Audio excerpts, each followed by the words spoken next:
Good evening, children. In this class, we will continue with few more results and we will pass on for doing problems. What we are going to see here is the condition for a straight line to be a tangent to the conic. The heading is condition for a straight line to be a tangent to the conics. That is what the results related with this we are going to see in this class.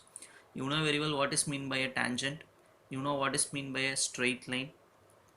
So in this class we are going to see the condition for the straight line y is equal to mx plus c. What is meant by y equal to mx plus c? It represents a straight line. The condition for this straight line to be a tangent to the parabola y square is equal to 4ax is c is equal to a by m. This is the condition. C is equal to a by m. What is c? C is taken from the line. What is a? Taken from parabola. What is m? Taken from the line. So the condition is this c and a by m should be equal. Then only this straight line will be the tangent to this parabola. I hope you will understand. What is this? This line is, the meaning of this statement is, if this straight line is a tangent to this parabola, then it should satisfy this condition. That is, c and a by m should be equal. What is mean by tangent? Tangent means it will touch the curve at only one point. The tangent meaning is it touches the curve at only one point. So what is that point? The point of contact is given by a by m square 2a by m. The point of contact is given by a by m square 2a by m. Again, children, you should understand what is a, what is m, what is c. A is taken from parabola, c and m are taken from the straight line. So the point of contact meaning what? The meeting point of the tangent and the parabola. It will meet at only one point. That point is given by this formula, a by m square comma 2a by m. Similarly, we are having condition for straight line to be a tangent to ellipse.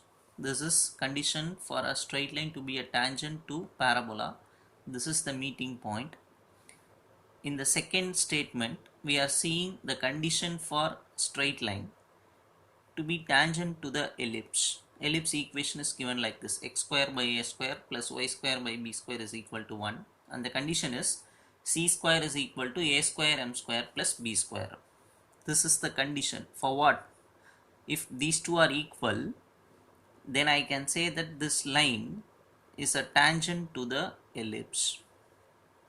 I repeat, if these two are equal, then I can say that this straight line is a tangent to this ellipse. So this is nothing but condition for tangency. Tangent means it will meet the ellipse at only one point. What is that point? It can be given by this formula, minus a square m by c comma b square by c. Again, in this formula, a square and b square are taken from the ellipse. C square and m square are taken from the straight line. So this is the condition for tangency. This is nothing but point of contact. Minus sign, here plus sign. Minus a square m by c comma b square by c.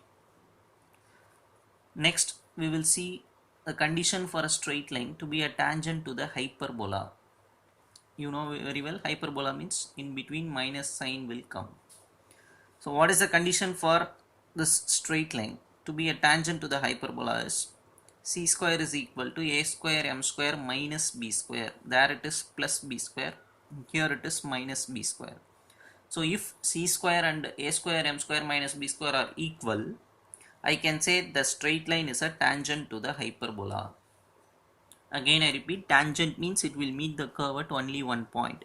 What is that point? That point can be given by this formula, minus a square m by c comma minus b square c. If you compare, it is minus and plus. Here it is, both are minus symbol, minus a square m by c comma minus b square by c. So in all the three statements, we have seen condition for tangency and the point of contact. This is for parabola, these two for ellipse, these two for hyperbola. Condition for what? Condition for a straight line to be a tangent to the parabola. Condition for a straight line to be a tangent to the ellipse. Condition for a straight line to be a tangent to the hyperbola. This, the term given in bracket, the point given in brackets are nothing but the meeting point or the point of intersection of tangent and the curve. So I hope you will understand. Next, we will see few more formulas.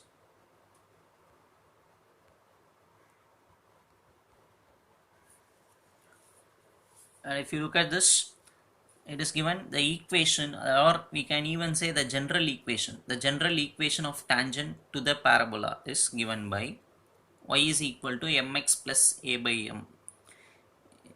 You know very well, c equal to a by m is the condition for tangency.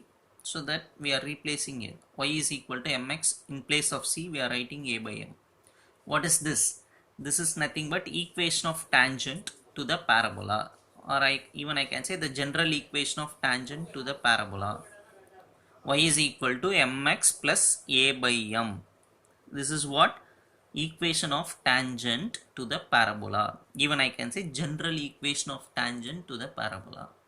Similarly, the general equation of tangent to the ellipse is given by y is equal to mx plus or minus root of a square m square plus b square. Again, if you see what is a square m square plus b square, this is condition for tangency. What is a by m? Condition for tangency. So you can easily remember this formula. Y is equal to mx plus or minus root of a square m square plus b square, means this is tangent for ellipse. That is equation of tangent line. This is nothing but equation, general equation of tangent to the ellipse.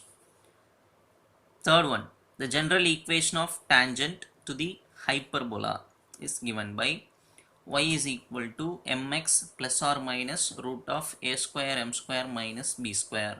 Again, if you compare, we have already learnt this formula. This is nothing but condition for tangency for hyperbola. That is condition for tangency in the sense what? Condition for a straight line to be a tangent to the hyperbola is a square m square minus b square. Condition for ellipse is a square m square plus b square. So these are nothing but formulas for equation of tangent to the parabola, to the ellipse, to the hyperbola. So with all these concepts in our mind, shall we move into problems? Again, I repeat, many formulas we have seen before getting into this problem. So all those formulas you should be aware of. Then only the problems will be easy. Okay, so up to this, learn perfectly and keep it. Then we will go for the problem. We will continue the problem in the next class, right? Thank you, children.